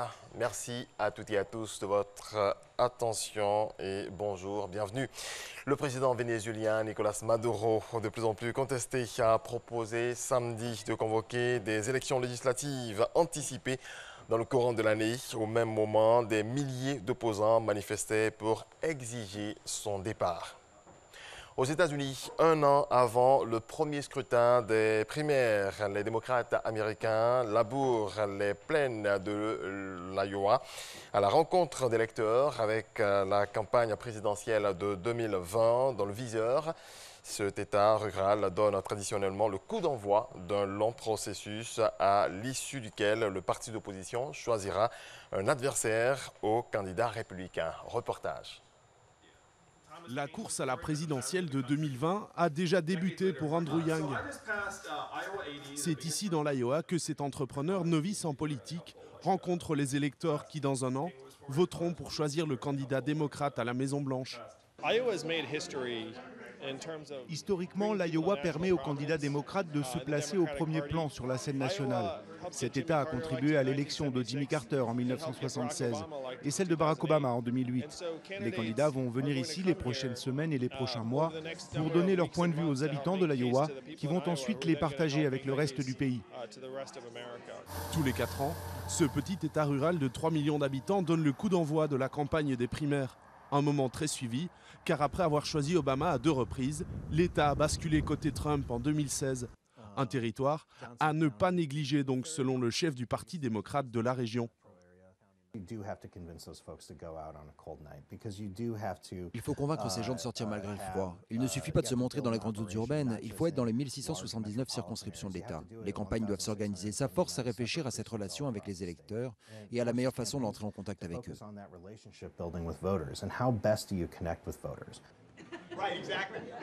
Député démocrate, John Delaney a été l'un des premiers à se lancer dans la campagne dès 2017. Depuis, il a organisé plus de 250 événements et visité tous les comtés de l'État. Je pense toujours que l'Iowa compte. Je pense toujours que vous jouez un rôle très important dans la démocratie des États-Unis, en permettant aux gens d'entrer chez vous, dans vos magasins, pour vous donner l'occasion de comprendre ce que j'ai dans la tête, mais aussi dans le cœur. À Washington, les démocrates parient sur des candidats plus connus ou les stars grandissantes du parti. Mais ici, les électeurs n'écartent aucune option. Nous ne sommes pas impressionnés par les candidats les plus connus. Nous voulons apprendre à mieux les connaître et nous voulons pouvoir les regarder dans les yeux. Les habitants de l'Iowa sont généralement raisonnables. Nous sommes ouverts à rencontrer de nouvelles personnes et à écouter de nouvelles idées. Cette année encore, l'Iowa compte bien jouer son rôle d'arbitre pour désigner l'adversaire des Républicains. Depuis 19 ans, tous les candidats démocrates qui ont gagné la première étape de la primaire ont remporté l'investiture du parti. Visite historique du pape François aux Émirats Arabes Unis. Le souverain pontife est arrivé hier à Abu Dhabi. Il devient ainsi le premier chef de l'Église catholique à fouler le sol de la péninsule arabique, berceau de l'islam. L'avion transportant le footballeur Emiliano Sala de Nantes à Cardiff est disparu le 21 janvier, a été retrouvé. Les recherches sous-marines ont débuté hier dimanche. L'appareil a été localisé dans la matinée. Sur le terrain, le Paris Saint-Germain, leader du championnat de France de football, a perdu pour la première fois de la saison hier. C'était lors de la 23e journée. Paris s'est incliné 2-1 sur la pelouse de l'Olympique lyonnais. Moussa Dembélé et Nabil Fekir ont renversé les Parisiens, pourtant bien lancés par Angel Di Maria.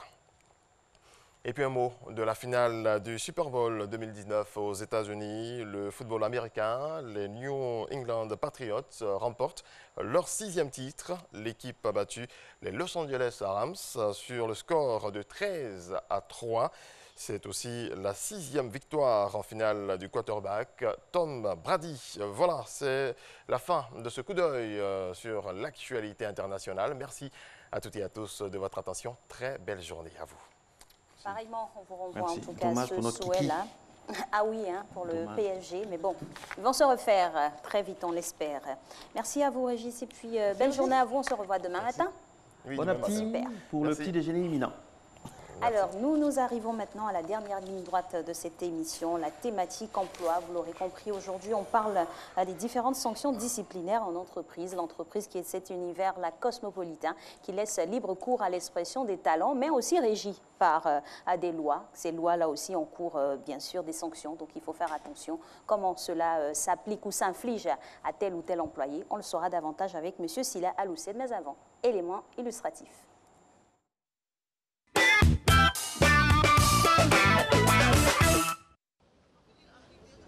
Une sanction disciplinaire, je pense que c'est les fautes commises par un employé dans un service.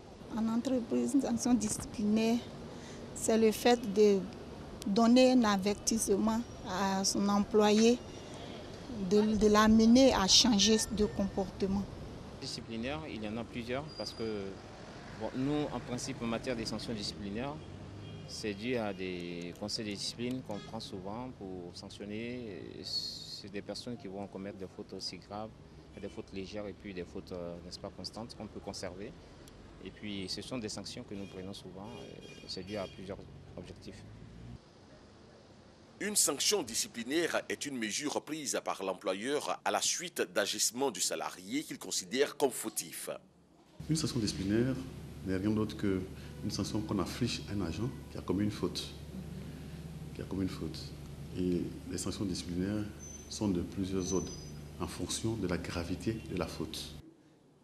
Avant d'appliquer la sanction, l'employeur est tenu de respecter une procédure, informer le salarié concerné et lui permettre notamment d'assurer sa défense. Pour pouvoir sanctionner un salarié, l'employeur doit respecter scrupuleusement une procédure qui débute par la convocation de l'employé lors d'un entretien préalable. C'est à ce moment-là que l'employeur signifie les motifs de la sanction prévue. Le salarié peut être accompagné par un représentant du personnel. Une notification écrite lui sera alors remise par lettre recommandée ou en main propre contre décharge de la motivation de la sanction.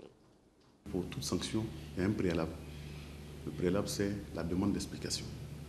Quelle que soit la faute, il faut d'abord que l'agent s'explique. Donc on lui fait d'abord une demande d'explication. Et il répond à la demande d'explication. Et la loi dit la demande d'explication, la réponse est 112 heures. C'est-à-dire que quand vous donnez une demande d'explication à un agent, vous avez 112 heures pour avoir la réponse. Une fois qu'on a la réponse, on transmet aux ressources humaines pour analyse. Et en fonction de l'analyse du contenu, on saura bien quelle est la nature de la faute. Mais après une demande d'explication, on peut avoir un non-lu et puis faire une lettre d'observation tout simplement. Là, ce n'est pas une sanction. La toute première, c'est l'avertissement. Cela suppose que le degré de la faute n'est pas aussi élevé que ça. Donc, on lui fait un avertissement. Mais l'avertissement lui est signifié devant les délégués du personnel. C'est pour cela que vous allez voir que dans les entreprises, on met en place ce qu'on appelle un conseil de discipline. Donc, il passe devant le conseil de discipline où les délégués siègent et puis les membres du conseil siègent. Et on lui dit, voilà la sanction, un avertissement écrit. Ça, c'est la première sanction. La deuxième sanction, c'est les mises à pied. On a deux types de mises à pied. On a les mises à pied de 1 à 3 jours et puis les mises à pied de 4 à 8 jours. Le maximum, c'est 8 jours. Et quand la faute est encore plus grave, si c'est une faute lourde, on passe au licenciement. Sont considérées comme faute grave par un employé dans l'exercice ou l'occasion de l'exercice de ses fonctions, les absences injustifiées ou abandon de poste, l'indiscipline ou insubordination du salarié, les violences ou injures envers l'employeur ou d'autres salariés et les vols dans l'entreprise. Voilà, on est sur le plateau. On a commencé déjà la discussion avec M. Sila Aloussène. Je rappelle qu'il est expert en ressources humaines, président de l'Association des professionnels des ressources humaines de Côte d'Ivoire. Les différentes sanctions disciplinaires en entreprise, vous savez, à Matin Bonheur, on va directement au but pour comprendre clairement. Alors, M. Sila, bonjour d'abord, bienvenue sur le plateau, c'est la deuxième fois. Oui. Alors, est-ce qu'on peut essayer de lister, de faire la nomenclature des sanctions disciplinaires en entreprise? Bonjour à vous. Oui, le législateur a listé la nomenclature des sanctions disciplinaires qui part de l'avertissement écrit à la mise à pied et au licenciement. Donc, vous avez l'avertissement écrit qui est donc la première sanction. Si le premier niveau? Le premier niveau de sanction, si on peut le dire ainsi. Ensuite, si la faute a un caractère plus important, on procède donc à la mise à pied pour une durée de 1 à 3 jours avec retenue sur le salaire, ou la mise à pied pour une durée de 4 à 8 jours avec toujours retenue sur le salaire. Maintenant, si la faute est grave, alors on procède donc au licenciement du salarié. Et le blâme? Non, le blâme ne fait pas partie donc, de cette nomenclature. Ah bon? Alors, quand on parle de sanctions disciplinaires, il sait qu'il y a bien eu faute. Quelles sont les fautes qui, on va dire, nous font avoir des sanctions disciplinaires, qui font qu'on nous inflige? Écoutez, je crois que l'entreprise, c'est comme la société. Il y a des règles. D'abord, la première chose qu'il faut savoir, c'est que l'entreprise évolue dans un contexte juridique bien défini. Et ce contexte-là, c'est le Code du travail, premier élément. Ensuite, à l'intérieur de l'entreprise, il y a le règlement intérieur. Le règlement intérieur donc, qui proscrit un certain nombre d'actes ou qui permet donc aux salariés et à l'employeur de savoir comment on fonctionne. Si vous enfreignez les interdits du règlement intérieur, bien évidemment, vous serez sanctionné par l'entreprise. On va essayer de prendre cas par cas, si vous permettez. D'abord, il y a l'avertissement écrit, mais il y a l'avertissement oral. Ça, c'est pas peut-être... mais le fait que votre supérieur vous avertisse de façon orale, déjà, c'est une sanction qui n'est pas écrite, mais un genre de sanction aussi, non? Non. Le législateur dit que l'observation orale ne fait pas partie de la nomenclature des sanctions. Donc, si votre patron vous appelle et qu'il vous donne un avertissement oral, ce n'est pas une sanction. D'accord. Donc, l'avertissement écrit, concrètement? Oui. On vous notifie?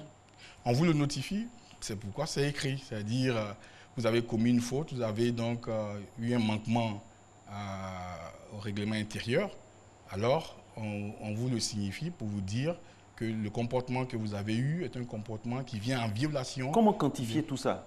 Quand vous dites ça comme ça, c'est le droit, c'est bien beau, mais comment quantifier tout ça? Mais tout ça est compris dans le règlement intérieur. Ce qui est interdit et autorisé est dans le règlement intérieur. Je l'ai fait sans le savoir. Par exemple. Nul n'est censé ignorer la loi. Oui, mais on connaît vos états de service, on sait que vous êtes quelqu'un de bien. Et puis, pour pas heureux, vous avez été induit en erreur.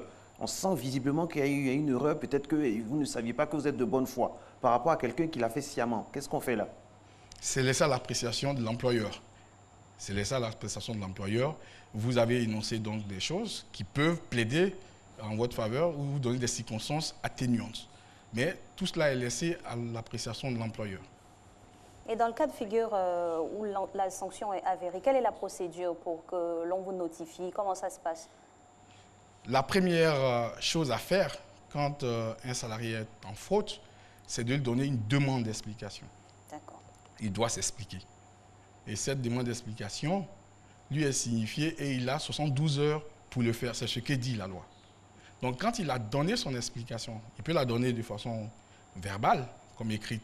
S'il l'a donné de façon verbale, l'explication fait l'objet donc d'une transcription écrite qu'il lit et qu'il valide. S'il l'a fait de façon écrite, il appartient à l'employeur, justement, en rapport avec le règlement intérieur, en rapport avec les dispositions de fonctionnement de l'entreprise, de regarder si ces explications bénéficient, tout à l'heure, comme vous l'avez dit, de circonstances atténuantes ou d'exercice de la bonne foi. S'il estime que les explications sont suffisantes, alors il éteint toute action. Mais s'il estime que les explications ne suffisent pas, il engage donc la procédure de sanction disciplinaire. La mise à pied disciplinaire sans salaire?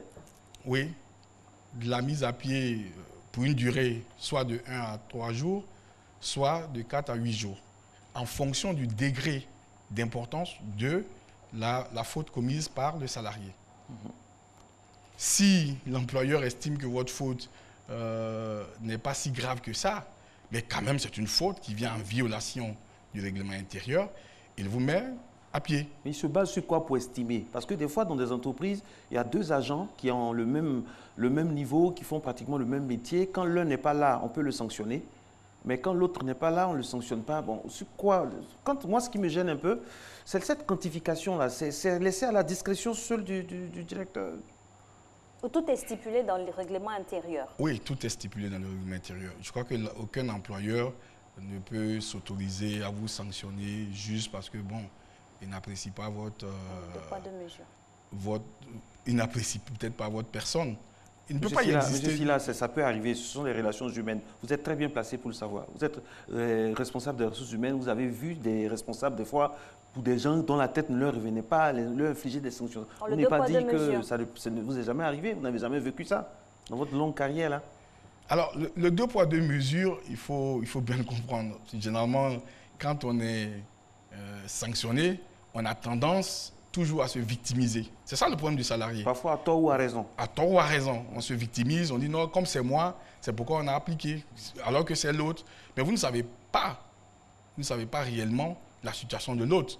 Vous avez des a priori, vous fondez votre certitude sur des choses qui ne sont pas vraies.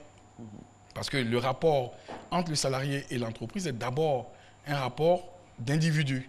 Quand je dis d'individu, ça veut dire chacun de nous, on fonctionne certes dans une entreprise, mais chacun fonctionne en tant que personne et chacun fait ses fautes ou chacun pose ses actes. Il appartient à l'employeur d'apprécier ce que vous appelez moi je fais ceci, on m'a sanctionné, l'autre a fait cela, on n'a pas sanctionné. Les raisons pour lesquelles on n'a pas sanctionné, vous ne le savez pas.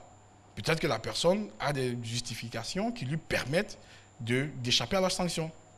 Mais comme on est dans le même espace et que généralement nous refusons de faire notre autocritique, nous avons tendance à porter des a priori sur les décisions en partant du principe que nous, on est le mal-aimé. Mais aucun employeur parfois, il y a des a priori justifiés. Parfois, ce que vous dites, c'est vrai, mais parfois, ça peut arriver que c'est justifié. Parce que pour certaines accointances qu'on ne sait pas, bon, peut-être, ça peut arriver aussi qu'il peut y avoir un acharnement sur un travailleur. Peut-être pour son appartenance syndicale, son appartenance religieuse, son appartenance politique. Ça peut arriver. Oui, si ça arrive, l'employé a des voies de recours. Vous reconnaissez que ça peut arriver? Il a des voies de recours. Si ça arrive, il a des voies de recours. Mais généralement, il y a une équité. Généralement. Une équité qui est établie dans l'entreprise. Donc, le responsable de l'entreprise se tient à équidistance de certaines considérations. Normalement, devrait se tenir à équidistance, normalement. On peut être dans des cas d'abus aussi, dans ce cas-là, comment le salarié ou l'employé, il le détermine? Oui, ben, le règlement intérieur, la plupart des règlements intérieurs énoncent ce qu'on appelle l'abus d'autorité ou le harcèlement. S'il est avéré que vous subissez un abus de la part de votre autorité, vous devez pouvoir l'attester et le signifier au premier responsable de l'entreprise. Parce que comme je l'ai dit la dernière fois, le DRH est un salarié comme les autres. Il bénéficie de la confiance de son directeur général et il a pour mission de mettre en adéquation les principes de l'entreprise et les compétences des uns et des autres. Donc il lui appartient de faire marcher la machine comme il se doit, selon les orientations qui lui sont données par le chef d'entreprise. Donc s'il abuse de son autorité et que vous pouvez attester qu'il abuse de son autorité, vous pouvez alors vous en référer au premier responsable de l'entreprise. Quels sont les signes d'abus, par exemple, que vous pourriez, concrets, des signes d'abus concrètement que vous pourriez nous donner en entreprise? Il m'est difficile de le faire puisque moi je n'abuse pas de mon autorité. Oui, mais avec votre expérience, on compte sur votre expérience pour nous donner par exemple des choses concrètes sur des abus, peut-être que vous avez vécu, vous avez vu dans votre carrière. Des expériences que vous avez traversées. D'abord, ce qu'il faut savoir, c'est que l'abus ne peut pas conduire à une sanction sans que l'employé ne puisse se manifester. Mais généralement, on appelle abus le fait que quand vous commettez une faute, vous êtes interpellé, vous trouvez que vous êtes plus interpellé que les autres. Vous savez, il est difficile de dire ce que c'est qu'un abus parce que, en la matière, c'est celui qui se sent victime qui énonce des abus, qui dit, bon, quand c'est moi, on est plus regardant que quand c'est d'autres. On est plus indulgent avec les autres qu'avec moi. On porte à mon endroit plus de rigueur qu'on ne le fait avec d'autres. Oui, ça peut exister, ça peut arriver. Comme, vous savez, les relations humaines, c'est deux têtes qui se rencontrent et qui s'apprécient. On peut, dans la même entreprise, oui, on peut s'apprécier ou ne pas s'apprécier. Mais ce n'est pas le fondamental dans l'entreprise. Bon, quand un responsable vous accueille, parce que peut-être que vous faites exprès, vous savez de quoi on parle. Oui, mais un responsable, vous êtes en face de lui et vous dit, mais vous, on ne vous voit pas aux réunions, alors que ça n'a rien à voir avec les réunions du travail. Est-ce qu'on peut le sanctionner pour ça? Officiellement, c'est pas sur comment on appelle, la fiche de poste. Sur la fiche de poste. Mais bon, nous avons des réalités dans nos pays. Monsieur Silla. Oui, on ne peut pas vous sanctionner sur la base de ce que vous ne venez pas à une réunion non prévue ou bien à des réunions, disons le mot, à des réunions politiques, à des réunions de partis. Non, on ne peut pas vous sanctionner. Normalement, on ne peut pas vous sanctionner. Normalement. On ne peut pas vous sanctionner et on ne doit pas, vous sanctionner. Donc, si vous estimez que vous êtes sous l'effet ou le coup de la sanction parce qu'on vous reproche de ne pas venir à des réunions qui ne sont pas prévues par les tests de l'entreprise, alors vous pouvez le dire à vos responsables, à vos représentants, les délégués du personnel, pour dire « Moi, je suis monsieur X, je n'entends participer qu'à des réunions qui sont prévues dans l'entreprise. » D'abord, il faut savoir que l'entreprise est un espace laïque. Apolitique. Apolitique. Et qu'en entreprise, tout ce que nous faisons doit concourir à la bonne marche, à la création de richesses et à l'expression des compétences des uns et des autres. Un salarié qui vient au travail dans la tenue, avec le logo d'un parti politique, est-ce on peut lui infliger une sanction disciplinaire? L'employeur peut lui demander de respecter... Le rythme de votre voix change. En fait, non, c'est pas que ça change. Je vais dire, si on respecte le règlement intérieur, oui ou non, il est forcément mis dans le règlement intérieur qu'on ne vient pas pour exprimer son opinion politique dans l'entreprise. Donc, si vous venez avec la tenue de votre parti politique, vous enfreignez les règles de l'entreprise. Casquette, chemise, tout ce que vous pouvez, même pins, vous enfreignez les règles de l'entreprise. Donc on doit vous interpeller pour dire attention, vous enfreignez les dispositions du règlement intérieur qui disent que notre entreprise est un espace apolitique. Une femme qui vient voilée au travail, est-ce qu'on peut la sanctionner? Attention, là vous touchez. Non, c'est pas je ne touche pas, je pose une question très simple. Vous touchez, non. Si ce n'est pas prévu dans le règlement intérieur de l'entreprise qu'il y a un type d'habillement à avoir, le voile n'est pas interdit. Voilà. N'est pas interdit. C'est bon à savoir. Donc il y a des pays qui ont légiféré sur la question, sur le voile intégral ou pas. Il y a des pays qui ne l'en font pas. Il y a des pays qui estiment que vous avez la liberté, tant que votre liberté ne vient pas violer la liberté des autres, vous avez la liberté de vous exprimer, vous avez la liberté de vous habiller comme vous le voulez, et vous pouvez faire cela tant que ça ne vient pas en violation des principes de l'entreprise. Alors, M. Silla, on arrive dans des cas où on a de l'annulation de sanctions disciplinaires. C'est dans quel cas précisément que l'employeur décide d'annuler la sanction? S'il y a manifestement erreur, si l'employeur estime qu'il s'est trompé parce que l'employé a donné les justifications et qu'après coup, il se rend compte qu'effectivement, l'employé était sûrement dans une situation où la faute qu'il a commise ne lui est pas imputable à 100%, il peut avoir l'indulgence de lui dire « Ok, je me suis rendu plus tard compte que vous avez commis une faute ou bien vous avez été sanctionné pour une faute que vous n'avez pas commise. » Mais c'est rare. C'est pourquoi dans l'entreprise, on demande d'abord, c'est pourquoi le législateur a dit il faut d'abord demander aux salariés, avant toute sanction, qu'ils s'expliquent. L'explication qu'ils donnent vous permet, avec le recul, de comprendre ce qui s'est passé et d'apprécier ce qui s'est passé. Et quand vous avez apprécié ce qui s'est passé, vous ne pouvez pas commettre l'erreur de la sanction. Parce que simplement, vous aurez compris dès le départ qu'attention, il a des justifications, il a des explications qui tiennent la route. Et donc, il n'y a pas de violation du règlement intérieur, il n'y a pas de violation des dispositions de l'entreprise. Donc, vous ne pouvez pas sanctionner et puis après redire, bon, mais je m'étais trompé. Simplement, vous avez tout un cadre juridique qui vous permet, à l'intérieur de l'entreprise, de pouvoir prononcer une sanction quand il le faut. Parce qu'il y a des entreprises, par exemple, où vous avez un conseil de discipline. Donc, le collaborateur s'explique, il va en conseil de discipline où il y a des représentants donc, de l'administration, mais aussi les représentants du personnel qui sont là pour assister. Donc, il peut s'expliquer et donner des justifications qui permettent justement de dire que la faute qu'il a commise n'est pas forcément une faute qui peut tomber sous le coup de la sanction. À la vérité, au-delà des lois, au-delà de la physionomie, la cartographie de toute entreprise, il y a un volet psychologique aussi à avoir dans la gestion de ces sanctions-là, monsieur Silla. Oui, le DRH ou le RH doit avoir justement ce volet psychologique. Il doit être un bon communicateur, il doit être un bon psychologue, il doit être un bon juriste, il doit être un bon père de famille. Ça veut dire quoi? Ça veut dire qu'il doit être bienveillant.